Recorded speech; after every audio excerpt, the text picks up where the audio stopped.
আমার বাবার 2 নম্বর চিঠি পড়ার সময় এখন শ্রোতা যারা আছে উপস্থিত যারা মুসল্লি বলতেছে তাড়াতাড়ি পড়ো, মনে মনে ভাবতেছে টাকা মনে আরো কিছু পাওয়া যাবে।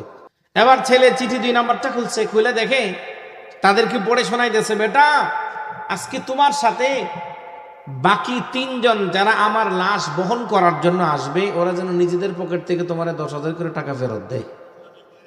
এই এলান শোনার পরে খাটিয়ার আশেপাশে কেউ আছে?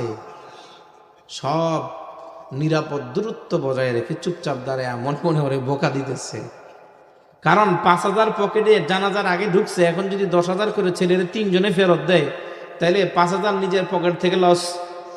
খাটিয়ার আশেপাশে কেউ নাই, সব চলে গেছে। ছেলে একার পক্ষে পুরা খাটিয়া কি বহন করা সম্ভব?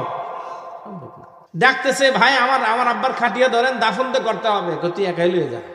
সব এলাকায় কিছু দরদি লোক থাকে, 3 জনে পরামর্শ করতেছে,